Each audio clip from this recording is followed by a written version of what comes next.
시간으로 기적이라는 제목으로 하나님 말씀 나누겠습니다. 유머 하나를 먼저 소개합니다. 외국에서 오랫동안 살다가 한국에 온 어떤 여성 청년이 한국에서 먹는 음식을 보고 놀란 이야기입니다. 제가 처음에 한국에 왔을 때 한국은 간식도 너무 무서운 것 같았어요. 점심 식사를 하고 왔더니 과장님이 입가심으로 계피사탕 먹을래? 그러는 거예요. 저는 한국 사람들이 선짓국 좋아하면서 돼지피, 사슴피를 먹는 것은 알았지만 개피까지 먹는 줄은 몰랐어요. 아니 드라큘라도 아니고 무슨 개피로 입가심하냐고 싫다고 그랬더니 과장님이 그럼 눈깔 사탕은 어때? 그러는 거예요. 저는 놀라서 그거 누구 거냐고 물었더니 씩 웃으면서 내가 사장님 거 몰래 빼왔지 그러는 거예요. 저는 그 말 듣고 기절했어요. 눈 떠보니 과장님이 저를 보시면서 기력이 많이 약해졌다고 하시면서 몸보신하자고 자기 집으로 가자고 했어요. 그래서 저는 너무 불안해서 무슨 보신이냐고 물었더니 과장님이 제 어깨를 툭 치면서 우리 집에 가서 마누라 내장탕 먹자 그러는 거예요. 그걸 듣고 저는 3일간 못 깨어났어요. 그런데 길 가다가 식당 간판 보고 또 한 번 놀랐어요. 할머니 뼈다구 해장국. 들어갔더니 간판에 또 이게 있는 거예요. 할머니 산채 비빔밥. 여러분 어떠십니까? 똑같은 것을 보아도 잘 모르면 다르게 생각하고 오해할 수 있죠. 성경도 그렇습니다. 동일하게 성경을 보고 있지만 그것을 받아들이는 사람들의 반응은 서로 다를 것입니다. 믿음으로 바라보고 믿음으로 받아들이는 사람은 성경의 하나님을 체험하고 기적을 경험할 것입니다. 그러나 그렇지 못한 사람은 그런 사람들을 이상하게 그리고 그런 말씀들을 이상하게 보고 느낄 것입니다. 여러분 오늘은 기적 이야기입니다. 성경은 기적으로 가득합니다. 성경을 펼치면 창세기가 이렇게 시작하죠. 태초에 하나님이 천지를 창조하시니라. 성경 마지막 장 요한계시록 마지막 덮을 때 예수님께서 구름 타고 오신다고 말씀합니다. 성경은 기적으로 시작해서 기적으로 끝나는 기적의 이야기입니다. 아브라함이 100세의 아들을 낳았다고 말합니다. 홍해바다가 갈라졌답니다. 요단강이 갈라졌답니다. 여리고성이 예배로 무너졌답니다. 예수님이 성령으로 잉태되셨답니다. 그것도 처녀에게. 그 예수님이 보리떡 5개와 물고기 2마리로 수천 명, 수만 명을 먹이고 무리를 걸으시고 수많은 병자를 치료하시고 불치병을 치료하시고 심지어 죽은 자도 살리시고 귀신도 쫓아내셨답니다. 기적의 이야기로 가득합니다. 그리고 그 주님을 바라보는 자에게 능력을 베푸신다고 하십니다. 역대하 16장 9절에 여호와의 눈은 온 땅을 두루 감찰하사 전심으로 자기에게 향하는 자를 위하여 능력을 베푸시나니 기적을 행하신다는 것입니다. 또한 주님을 믿는 자에게는 능력도 주신다고 하십니다. 마가복음 11장 22, 23절에 예수께서 대답하여 저에게 이르시되 하나님을 믿으라. 내가 진실로 너에게 이르노니 누구든지 이 산더러 들리어 바다에 던지우라 하며 그 말하는 것이 이룰 줄 믿고 마음에 의심치 아니하면 그대로 되리라. 물론 여기서 산은 실제 산이 아니라 큰 문제를 말합니다. 우리가 해결할 수 없는 불가능한 큰 문제도 믿으면 하나님이 기적같이 해결해 주신다라는 거죠. 마가복음 16장 17, 18절에 믿는 자들이 이런 표적이 따르니 곧 저희가 내 이름으로 귀신을 쫓아내며 새 방언을 말하며 뱀을 집으며 무슨 독을 마실지라도 해를 받지 아니하며 병든 사람에게 소원즉 나으리라 하시더라. 여러분 믿는 자이십니까? 그 믿는 자들에게 이런 능력, 이런 기적이 나타나고 뿐만 아니라 주신다라는 것입니다. 그러므로 만약에 성경에서 기적 이야기를 빼면 껍데기만 남을 것입니다. 첫 장과 마지막 장. 신앙에서 기적 이야기를 이야기하지 않으면 신앙 자체가 온전히 세워지지 않을 것입니다. 사랑하는 여러분, 기적은 오늘도 일어납니다. 그럼에도 어떤 사람들은 기적이 없다고 말합니다. 성경의 기적 이야기를 상식의 이야기로 격화하려고 합니다. 예를 들면 구약의 홍해바다 사건은 진짜 바다를 건넌 게 아니라 그 홍해라는 말이 갈대라는 말과 비슷하거든요. 그러니까 갈대 숲을 지나간 걸 바다를 건너간 거라고 잘못 해석한 거다라고 주장하는 신학자들, 목회자들도 있습니다. 여러분, 그렇다고 칩시다. 그게 갈대숲이라고 쳐요. 그럼 그 다음 문제는 어떡합니까? 성경에 보면 이스라엘 백성들을 쫓은 애굽의 군대가 물이 다시 하나님이 원위시키셔서 다 수장됐다고 했는데, 그게 만약에 갈대숲이라면 그 애굽의 군대가 갈대로 맞아갖고 이렇게 죽은 거예요? 말이 안 되잖아요. 홍해바다를 건넜다라는 기적을 믿지 않으려니까 갈대로 애굽의 군대가 죽었다라는 더 큰 기적을 믿어야 되는 해프닝이 벌어져요. 여러분, 신약에 예수님이 무리를 걸으셔서 제자들에게 오신 장면이 있죠. 어떤 학자들은 실제로 이렇게 주장합니다. 그거는 무리를 예수님이 걸은 게 아니라 해변가를 걸은 건데 달빛에 비춰서 마치 무리를 걷는 것처럼 보인 거다. 기적 아니다. 그렇게 말씀을 격하합니다. 여러분, 그렇다고 칩시다. 근데 그 다음에 말씀을 어떻게 설명할 겁니까? 베드로가 예수님의 말씀을 듣고 베드로도 무리를 걷잖아요. 근데 믿음이 없어서 바람을 보고 물속에 빠져 죽을 뻔했잖아요. 그럼 그게 해변가라면 베드로가 쓰러져 갖고 어떻게 죽게 되는 거예요? 내가 기적을 안 믿으려고 하니까 더 큰 기적을 믿어야 되는 논리적인 이상한 일이 벌어지는 거예요. 사랑하는 여러분, 믿으십시오. 기적은 일어납니다.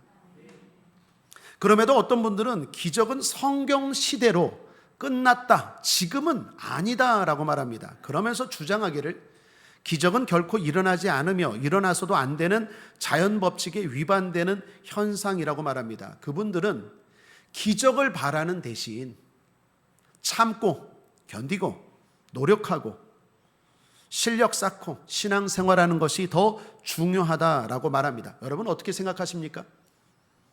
한편으로 이런 말씀 옳은 말씀입니다. 그리고 성경 정신과도 위배되지 않습니다. 우리는 어떤 상황에서도 참고 견뎌야 되는 부분이 있고, 뿐만 아니라 주께서 주시는 능력 안에서 모든 것을 다 감당해야 될 줄 믿습니다. 그리스도의 장성한 분량에 이르기까지 믿음이 자라갈 수 있도록 오래 참고 견딜 수 있어야 합니다. 그러나 그럼에도 기적은 있습니다. 성경의 하나님, 기적의 하나님은 오늘 우리의 하나님과 다르지 않기 때문입니다. 히브리서 13장 8절입니다. 함께 읽겠습니다. 시작. 예수 그리스도는 어제나 오늘이나 영원토록 동일하시니라. 동일하십니다. 베드로에게 함께 하셨던 기적의 하나님, 베드로를 사랑했던 기적의 하나님은 오늘 우리도 동일하게 사랑하시고 동일하게 능력을 베푸시고 동일하게 만나주시고 동일하게 해결하시는 줄 믿습니다. 기적이 없다면 예수님은 왜 구하고 찾고 두드리라고 하셨을 것이며, 기적이 없다면 너희가 나를 믿으면 내가 행한 일을 할 것이요 나보다 더 큰 일을 감당하리라고 왜 말씀하셨겠습니까? 더 중요한 건 내 믿음대로 될지어다. 이거 얼마나 흥분되는 말씀입니까? 기적과 능력이 나타나지 않으면 주님은 말씀할 때마다 내 믿음대로 될지어다. 왜 이런 말씀을 하시겠습니까? 기적은 지금도 일어납니다. 여호수아 2장 11절에 보면 우리 하나님 여호와는 상천하지의 하나님이시니라 라는 말씀이 있습니다. 상천하지 하나님은 시간과 공간을 초월하시는 무소부재의 하나님이시다라는 거예요. 성경에 나오는 기적의 하나님은 시간과 공간을 초월하셔서 지금도 역사하시는 기적의 하나님인 줄 믿습니다. 기적은 오늘도 일어납니다. 인터넷에서 본 이야기입니다. 과거 9.11 테러 사태가 있었죠. 미국의 중심부인 세계 무역센터를 붕괴할 때 마지막 생존자가 지넬 거즈만이란 흑인 여성이었답니다. 이 여성이 27시간 만에, 즉 하루 좀 지나서 구조되었는데, 이분이 당시 64층 건물에서 근무하다가 건물이 무너지는 바람에 돌에 깔려 있었답니다. 조금도 꼼짝하지 못하는 상황에서 아무것도 안 보이고 얼마나 무섭고 절망적이었겠습니까? 그렇게 하루가 지나갔습니다. 점점 두려움이 엄습하고 생명에 대해서 포기하는 마음이 강하게 밀려왔어요. 그때 늘 기도하던 어머니가 생각났어요. 어머니가 늘 기도하는 어머니였는데 그 어머니를 생각하고 자기도 그 절망적인 상황에서 그 돌에 깔려 있어서 꼼짝 못하는 상황에서 하나님 앞에 기도했대요. 눈물로 기도했대요. 회개하며 기도했대요. 하나님 살려달라고. 울다가 기도하다가 소리치다가 힘이 빠져서 잤는데 갑자기 무슨 소리와 빛 때문에 깼어요. 빛이 이렇게 임하는데 소리가 들려오더래요. 사람의 소리예요. 그러면서 괜찮냐고. 오, 괜찮다고. 빨리 좀 꺼내달라고. 그러면서 이런저런 위로하기 위해서 대화를 했는데 구조대원이라고 말하면서 이름을 물어봤더니 폴이라고, 나는 거짓말이라는 여성이라고. 그러면서 한참을 대화하다가 결국에는 구조대가 발견해서 마지막으로 건짐을 받았대요. 이 거짓말이라는 흑인 여성이 살아나고 나서 얼마나 그 폴이 감사하겠습니까? 절망하고 포기하려는 순간에 자기를 살려준 그 폴을 찾아서 뭐라도 좀 답례하고 고맙다는 인사를 하려고 폴을 찾았는데 놀라운 건 구조대원 가운데 폴이라는 사람이 없어요. 자원봉사자가 있었겠지. 자원봉사자 명단도 뒤졌는데 없어요. 광고를 냈어요. 신문하고 TV에 광고를 했어요. 폴을 찾는다고 없어요. 나타나지 않아요.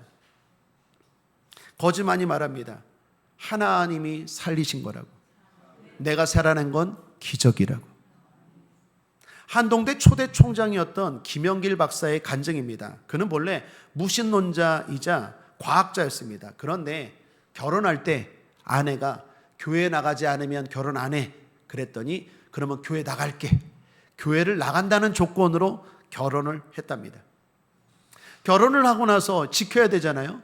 그래서 어쩔 수 없이 교회에 나오게 되었고 설교도 듣게 되었습니다. 그런데 목사님 설교가 물이 포도주가 된다는 거예요. 오늘 우리가 읽은 이 말씀, 그 말을 듣고 이분이 아니 물이 어떻게 포도주가 돼? 물은 H2O고 포도주는 C2H5OH인데 어떻게 물이 포도주로 바뀌어? 상온에서는 핵융합 반응이 일어난 적이 없지 않은가 의심이 들더래요. 어떻게 보리떡 5개와 물고기 2마리를 5,000명을 먹일 수 있어? 이건 과학의 기본 법칙에도 어긋나는 거야. 질량 보존의 법칙에도 어긋나는 거야. 내가 이런 이야기를 듣고 이 귀한 시간을 허비하고 여기 앉아 있어야 되나? 부인 때문에 교회를 따라오기는 했는데 이 참 의심이 들고 시간 낭비인 것 같고 그렇더래요. 그런 중에 놀라운 일이 벌어집니다. 점점 교회 나오면서 이상한 일들이 벌어지는 거예요. 설명할 수 없는 일들. 더 놀라운 건 자신이랍니다. 이성과 과학으로 설명할 수 없는데 내가 믿어지는 거예요. 기적의 주님을 영접하게 되고 더 나아가 기적을 경험하게 되었어요. 그리고 나서 김영길 총장이 이렇게 말합니다. 성경의 기적은 비과학적이라기보다는 초과학적이기 때문에 증명으로 받아들여야 할 대상이 아니라 믿음으로 받아들여야 한다. 그렇습니다. 믿는 자에게 기적은 오늘도 일어납니다. 부족하지만 저의 본격적인 신앙생활도 기적과 함께였습니다. 일전에 몇 번 소개드렸지요. 저는 모태신앙인데 98년도에 인격적인 하나님 더불어 기적의 하나님을 경험했어요. 목회를 결정하는 저에게는 대단히 중요한 결정 아니겠습니까? 인생에서 하나님께 요청했어요. 하나님, 저에게 확실한 기적을 보여주옵소서. 다시 말하면 표적을. 그래야 제가 확신을 가지고 목회하고 확신을 가지고 우리 성도들에게 이 귀한 시간에 하나님 앞에 나온 사람들에게 하나님 살아계시다고, 여러분의 수고하고 무거운 짐을 해결해 주신다고 제가 거짓말이 아니라 진심으로 힘있게 전할 수 있지 않겠습니까? 저부터 하나님 기적으로 확신을 주옵소서. 하나님이 3번도 연속으로 간질 걸린 여자를 치료하게 하시고 생각지 못한 사람을 만나게 하시고 하나님이 저에게 방언과 뿐만 아니라 은사를 확실하게 주시고 하나님이 연속적으로 기적을 베풀어 주셔서 제가 지금까지 목회하고 또한 기적의 삶 가운데서 여기까지 온 줄 믿습니다. 여러분의 삶에도 그러한 간증이 있지 않겠습니까? 하나님은 살아계시고 지금도 믿는 자에게 기적을 베푸십니다. 주님 말씀하십니다. 창세기 18장 14절 상반절입니다. 여호와께 능치 못한 일이 있겠느냐. 주님의 기적을 경험한 사람들이 말합니다. 욥기 33장 12절 하반절에 하나님은 사람보다 크심이니라. 시편 107편 8절 함께 읽겠습니다. 시작. 여호와의 인자하심과 인생에게 행하신 기이한 일을 인하여 그를 찬송할지로다. 시편 107편은 4번이나 이 말을 또 하고 또 하고 또 하고 또 반복합니다. 여러분, 우리가 예배를 시작할 때 사도신경으로 신앙 고백을 했죠. 여러분 고백하셨죠.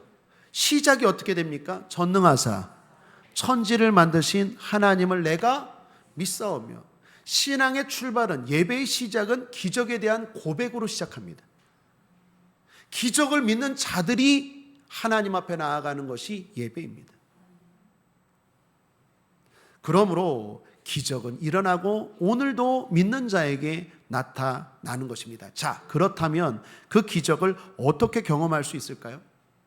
사복음서를 종합해 보면 예수님은 35번의 기적을 행하셨는데 오늘 우리가 읽은 말씀이 예수님이 행하신 첫 번째 기적입니다. 이 말씀을 통해서 바라기는 여러분 삶 가운데 기적의 하나님을 만나고 경험하고 동행하시기를 주님의 이름으로 축복합니다. 특별히 이번 한 주 더욱더 기적의 하나님을 기대하시기를 주님의 이름으로 축복합니다. 첫째로 요청하는 믿음입니다. 결혼 잔치집에 예수님과 제자들 그리고 어머니 마리아가 초청받았습니다. 그런데 잔치의 핵심이라 할 수 있는 포도주가 떨어졌습니다. 그때 마리아는 놀랍게도 주님께 그 문제를 가지고 옵니다. 3절입니다. 포도주가 모자란지라 예수의 어머니가 예수에게 이르되 저희에게 포도주가 없다 하니. 여러분, 여기 첫 번째로 우리가 눈여겨봐야 되는 건 마리아의 요청하는 믿음입니다. 부족의 문제, 떨어지는 문제, 모자란 문제를 가지고 예수님께 가지고 왔다라는 거예요. 주님은 다 아시지만 가지고 올 때 해결해 주십니다. 주님은 내 문제를 아세요. 내가 뭐가 부족한지, 뭐가 떨어져 가는지 다 아세요. 알지만 가지고 올 때 해결해 주십니다. 예배로 기도로 주님 앞에 가지고 올 때, 십자가 앞에 가지고 올 때 해결해 주십니다. 마리아는 가지고 왔어요. 그러면 여러분, 마리아가 그렇게 할 수 있었던 이유가 뭘까요? 앞서 제가 이야기한 것처럼 이 기적은 예수님의 몇 번째 기적이라고요? 첫 번째 기적이에요. 첫 번째 기적이라는 건 기적을 보지 못했고 경험하지 못했는데 어떻게 마리아에게 이런 믿음이 있었냐는 거예요. 그건 체험입니다. 여러분, 마리아가 예수님을 어떻게 잉태했습니까? 성령으로 동정녀의 몸, 처녀의 몸으로 예수님을 잉태하고 출산했죠. 마리아에게는 그런 체험이 있었다는 거예요. 여러분, 지지난 시간에 제가 체험하고 경험의 조금 다른 점을 이야기했죠. 체험은 전적인 하나님의 은혜예요. 나는 아무것도 행한 게 없는데 하나님이 다 하셔서 내 삶 가운데 만나주시고 믿음을 주시고 변화시켜 주시는 게 체험이라면, 경험은 내 의지와 행동이 조금 들어간 게 경험이에요. 마리아는요, 예수님에 대한 체험이 있었어요. 그런데 그 체험을 체험으로 끝내지 않고 믿음의 경험으로 이어갔다라는 거예요. 여러분의 삶 가운데도 분명한 하나님의 체험이 있는 줄 믿습니다. 여러분, 이 자리에 있는 것 자체가 기적인 줄 믿습니다. 하나님이 여러분에게 은혜를 베풀어 주셔서, 전적인 은혜를 베풀어 주셔서 나에게 하나님의 자녀 되게 하시고 이 자리에 있게 하신 줄 믿습니다. 그렇다면 이제 그 체험을 마리아처럼 믿음을 가지고 경험으로 이어가시기를 주님의 이름으로 축복합니다. 예수님은 체험은 한두 번으로 좋게요. 아니, 한 번, 아니면 한두 번. 그 다음부터는요, 혼자 다 일하지 않으세요. 믿음을 보고 일하세요. 믿음을 보고 해결해 주시고, 믿음을 보고 채워주시고, 믿음을 보고 고쳐주시고, 믿음을 보고 응답하세요. 그 전에 한 번이나 두 번은 그냥 하나님이 만나주세요. 전적인 하나님의 은혜. 그러나 그 다음부터는 마리아처럼 믿음을 가지고 나올 때 경험하는 것입니다. 그러므로 우리 각자에게 달려 있다라는 것입니다. 여러분, 부족의 문제, 떨어짐의 문제, 기쁨을 사라지게 하는 문제들이 있습니까? 가만히 있지 마시고 주님께로 가져오시기를 주님의 이름으로 축복합니다. 둘째로, 인내하며 기다리는 믿음입니다. 마리아의 요청에 예수님은 의외로 냉담하게 반응하십니다. 우리 한번 읽어볼까요? 4절입니다. 시작. 예수께서 가라사대 여자여 나와 무슨 상관이 있나이까? 내 때가 아직 이르지 못하였나이다. 듣는 마리아 입장에서, 어머니 마리아 입장에서 되게 상처받을 말이고 기분 나쁠 수 있는 말입니다. 좀 심하면 경우에 따라서는 시험에 들 수도 있는 말이에요. 예수님이 어머니 마리아가 이거 해결해 주세요 라고 왔더니 여자여라고 말하는데 헬라어로 귀나이라는 단어입니다. 이 귀나이라는 말은 거리를 적정하게 둔 거예요. 그러니까 너무 가까운 것도 아니고 너무 하대한 것도 아니고 엄만데 적절한 거리를 둔 말이 귀나이, 여자여라는 말입니다. 여자여, 이게 지금 나랑 무슨 상관이 있습니까? 그리고 내 때가 아직 이르지 않았습니다. 어찌 보면 엄마가 이야기하는데 좀 들어줄 만도 한데 대단히 기분 나쁘고 섭섭한 반응이에요. 여러분, 이건 우리 삶 가운데, 우리 신앙 가운데 일어나는 일들을 보여주는 거예요. 여러분 삶에도 이런 일들이 있지 않습니까? 신앙생활할 때 하나님 앞에 나왔어요. 문제를 가지고, 용기를 가지고, 믿음을 가지고 나왔는데 때로는 섭섭한 마음들 또는 시험들 만한 일들이 생깁니까? 안 생깁니까? 생겨요. 신앙생활에 반드시 그런 것들이 생겨요. 그거 보여주는 거예요. 그렇다면 예수님이 왜 이렇게 냉담하게 반응하실까요? 우리가 평소 알고 있는 예수님은 그냥 오면은 다 받아줄 것 같은데 너무 이런 예수님을 보면 당황스러워요. 그리고 섭섭하고 상처가 돼요.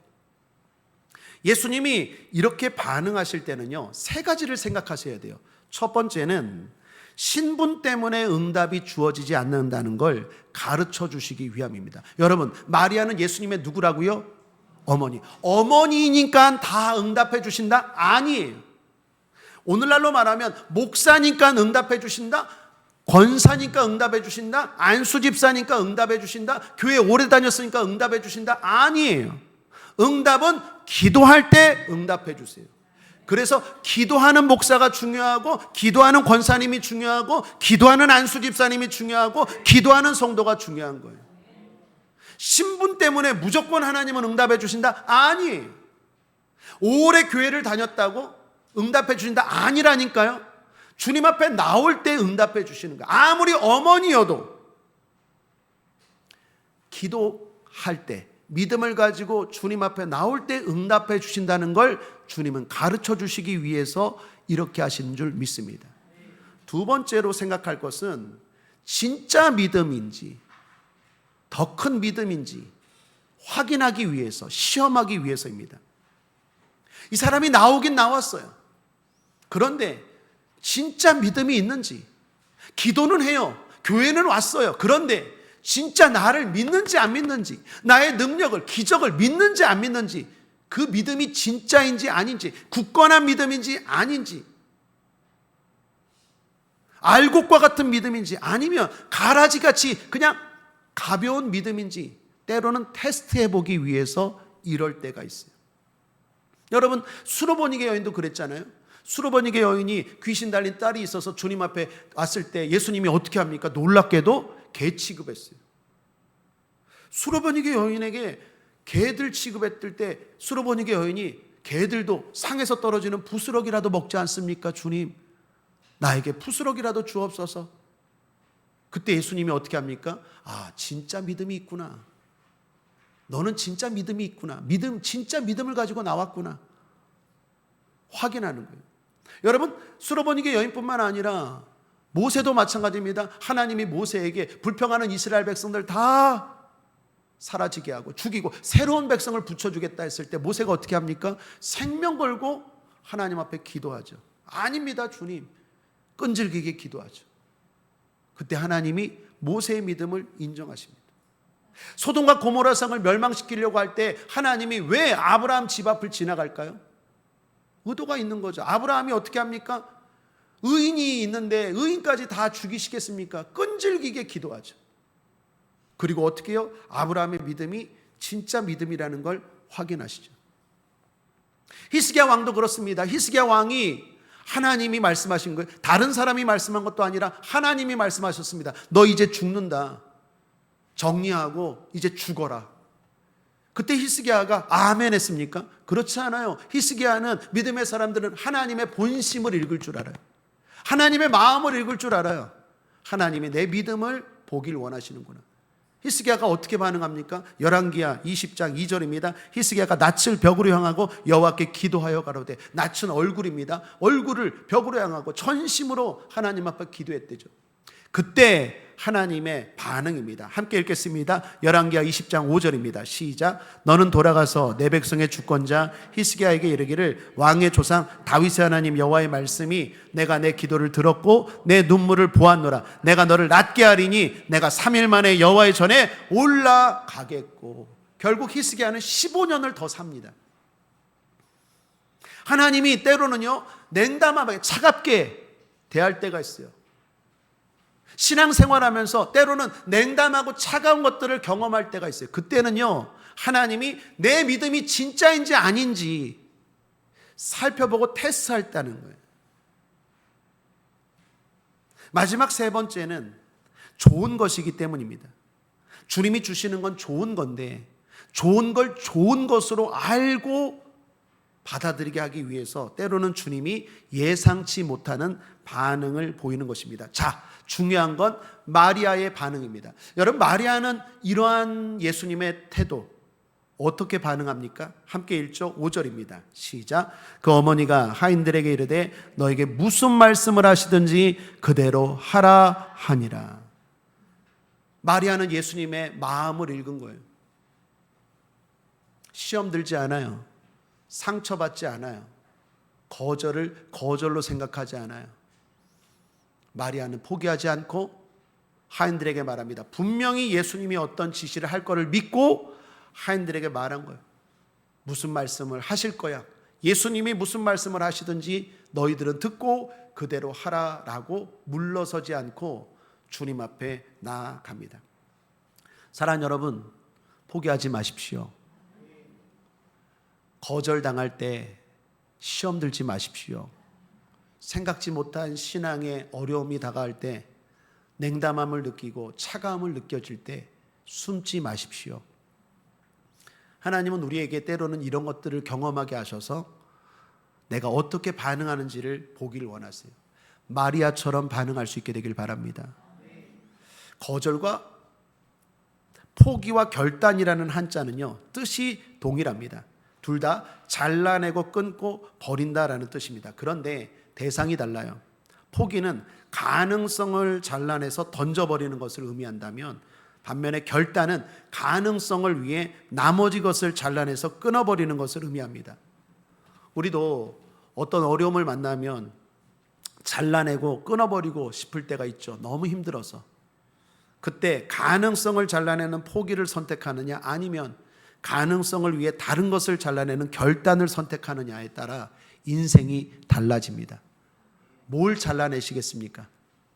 포기가 아니라 결단할 수 있게 되길 바랍니다. 시험 들지 않겠다. 뒤로 물러가지 않겠다. 끝까지 믿음으로 살겠다. 하나님의 본심을 아시고 여러분의 믿음을 보여주시기를 주님의 이름으로 축복합니다. 함께 읽겠습니다. 히브리서 10장 38, 39절입니다. 시작. 오직 나의 의인은 믿음으로 말미암아 살리라. 또한 뒤로 물러가면 내 마음이 저를 기뻐하지 아니하리라 하셨느니라. 우리는 뒤로 물러가 침륜에 빠질 자가 아니요 오직 영혼을 구원하며 이르는 믿음을 가진 자니라. 아멘. 마지막 세 번째는요, 말씀대로 순종하는 믿음입니다.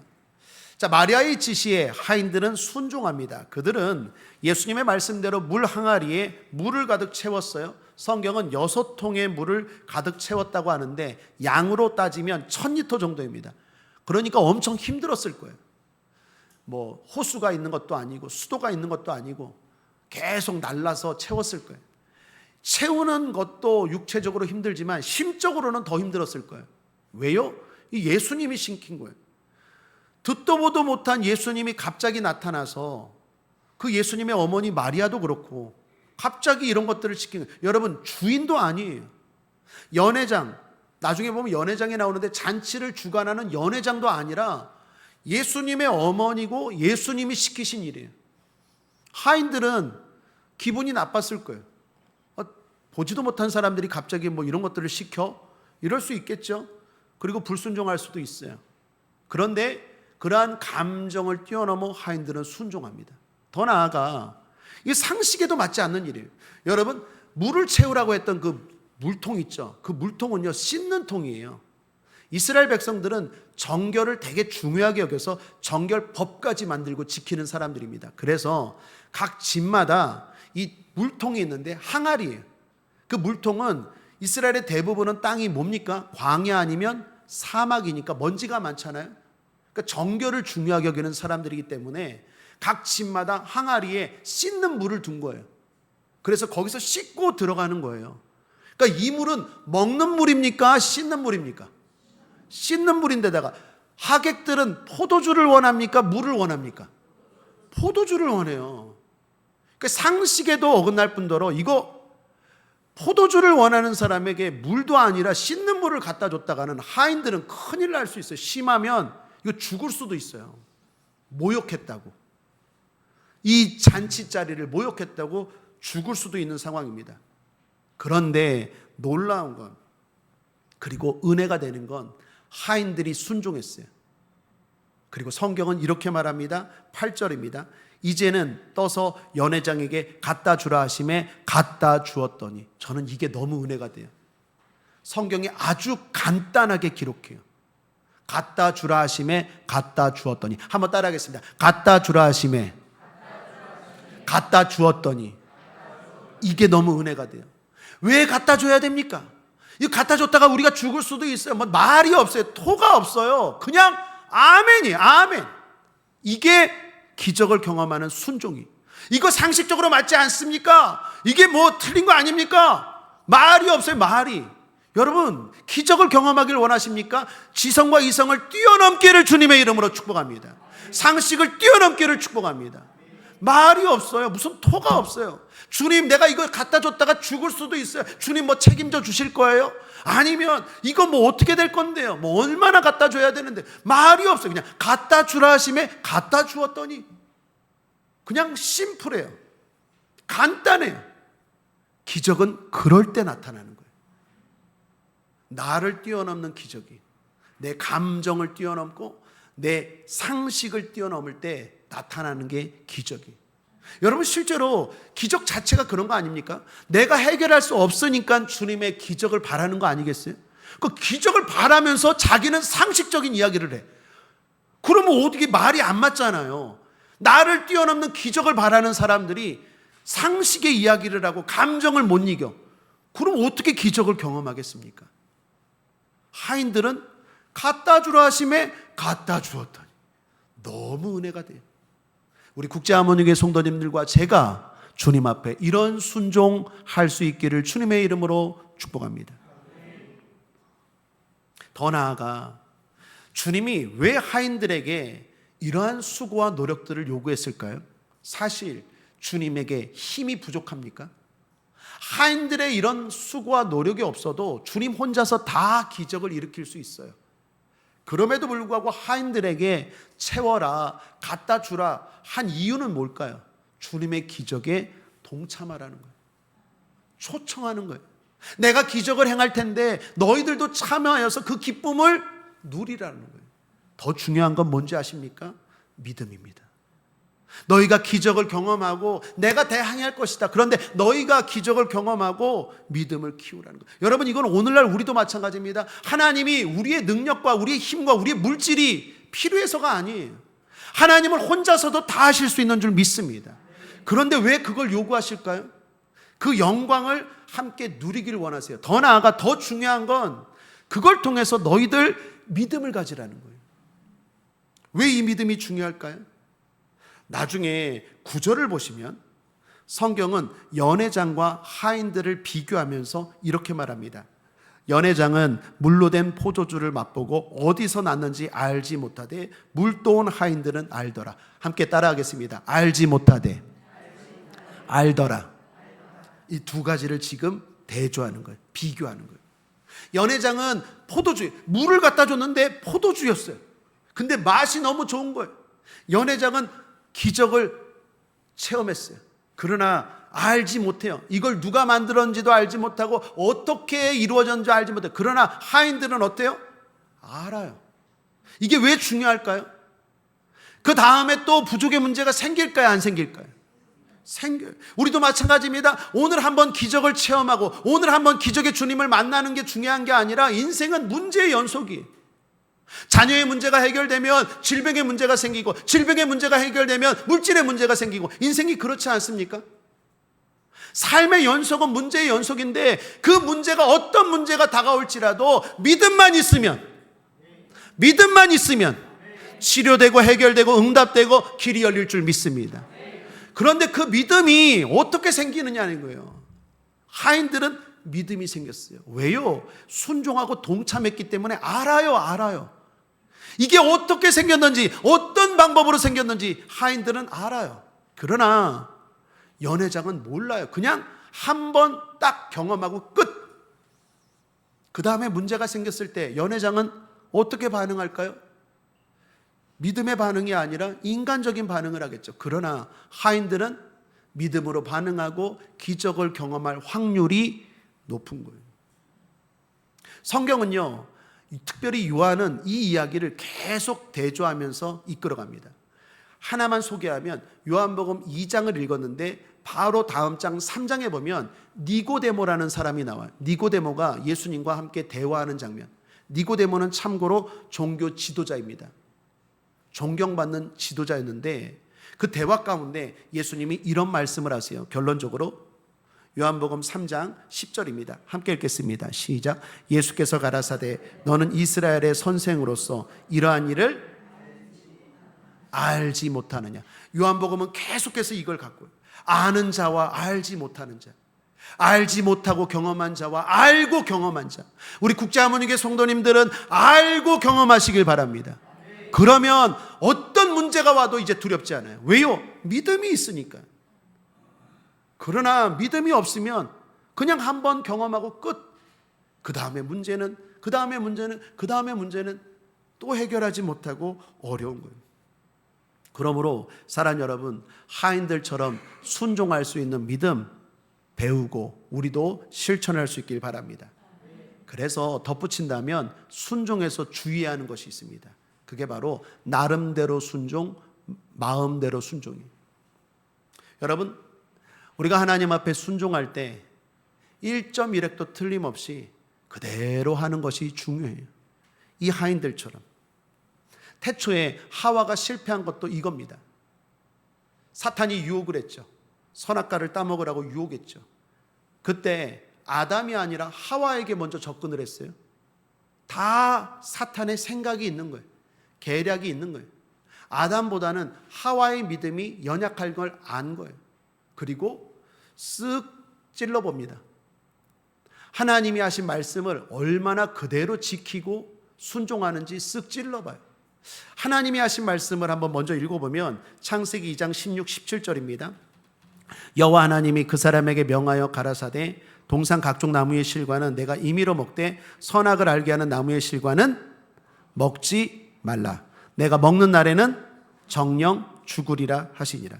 자, 그런데 뱀으로 변장한 사탄이 하와를 유혹할 때 하와가 한 말을 보십시오. 창세기 3장 2절 3절입니다. 함께 읽겠습니다. 시작. 여자가 뱀에게 말하되 동산 나무의 실과를 우리가 먹을 수 있으나 동산 중앙에 있는 나무의 실과는 하나님의 말씀에 너희는 먹지도 말고 만지지도 말라는 뭡니까? 누구 말이에요? 하나님이 하신 말씀입니까? 아닙니까? 하나님이 하신 말씀 아니에요. 하와가 지레짐작 덧붙인 거예요. 그 다음에 너희가 어떻게 죽을까 하노라입니까? 정령 죽읍니까? 정령 죽으리라 했는데 하와는 뭐라고 말해요? 죽을까 하노라 말씀을 뺀 거예요. 하와가 지금 보이는 건 뭡니까? 자기 마음대로 말씀을 덧붙이기도 하고 말씀을 빼기도 해요. 그러니까 시험 드는 거예요. 그러니까 마귀에게 넘어가는 거예요. 그런데 문제는 뭡니까? 하와는 나름대로 말씀을 알고 있다고 생각했을까요? 없었을까요? 나름대로 말씀을 생각하고 있어. 잘 알고 자기는 나름대로 신앙생활 잘한다고, 자기는 나름대로 하나님을 잘 섬긴다고 생각하고 있어요. 그런데 보기 좋게 넘어지죠. 여러분, 순종에서 제일 문제는요, 나름대로의 순종이에요. 난 나름대로 잘하고 있어요. 난 나름대로 하나님 말씀대로 잘하고 있어요. 이 정도면 나름대로 예배 잘하는 거고, 이 정도면 신앙생활 잘하는 거예요. 그런데 나름대로가 중요한 게 아니라 말씀대로 순종해야 돼요. 그래야 마귀를 물리칠 수 있고 에덴 동산에서 쫓겨나지 않을 수 있고, 참고로 에덴은 기쁨이라는 뜻입니다. 기쁨을 빼앗기지 않을 수 있어요. 그런데 알기는 알아요. 모르는 건 아니에요. 알기는 알아요. 그런데 정확하게 알지 못해요. 정확하게 순종하지 않아요. 그러면서 나름대로 순종하면서 안다고 생각하고 한다고 생각하고 하나님의 기쁨은, 하나님의 복을 바래요. 그러면 하와처럼 보기 좋게 마귀가 시험하고 공격할 때 넘어져요.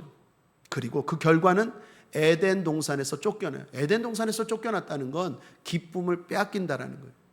사랑하는 여러분, 하인들처럼 순종하되 정확하게 순종합시다. 덧붙이지도 말고 빼지도 말고 내 마음대로 막 해석하지 말고 말씀 그대로 정확하게 순종할 때 우리는 승리하고 그리고 영적 싸움에서 이기고 하나님의 예비하신 복을 누릴 수 있게 될 줄 믿습니다. 여담입니다. 저는 바라기를 우리 국제아모닉의 모든 성도님들이 기적을 경험할 수 있게 되길 바랍니다. 우리 다 체험이 있잖아요. 앞서 말한 것처럼 다 체험은 있어요. 체험이 중요한 게 아니라 이제 하나님은 그 체험을 통해서 마리아처럼 믿음을 보이고 하인들처럼 믿음을 보이라는 거예요. 여러분, 그 체험을 체험으로 놔두거나 추억으로 놔두지 마시고 오늘 내가 행동하는 믿음의 동력으로 삼으셔서 기적의 하나님을 경험하시길 바랍니다. 뭐가 떨어져 갑니까? 뭐가 모자랍니까? 뭐가 부족합니까? 하나님은 우리의 삶 가운데 분명히 채우시는 살아 역사하시는 살아계신 하나님인 줄 믿습니다. 기적은 일어납니다. 성경에서도 그렇고 오늘도 그렇고 저와 여러분에게도 기적은 일어납니다. 그리고 그 주님은 기적을 베풀길 원하십니다. 하나님을 움직이는 방법은 딱 하나예요. 뭡니까? 믿음이. 주님은 믿음을 보고 일하세요. 그 사람의 믿음을 보고.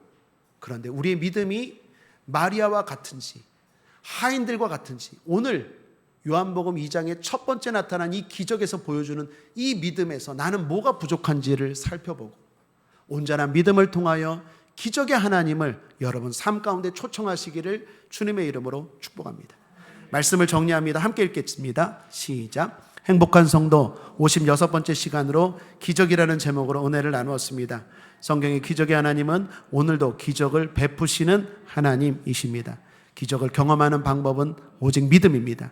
부족의 문제를 가지고 주님께 요청하는 믿음, 거절의 상황에서도 인내하고 기다리는 믿음, 말씀 그대로 순종하는 믿음, 이 믿음을 통해 오늘도 내 삶에서 생생하게 일어나는 기적을 경험합시다. 예수 승리!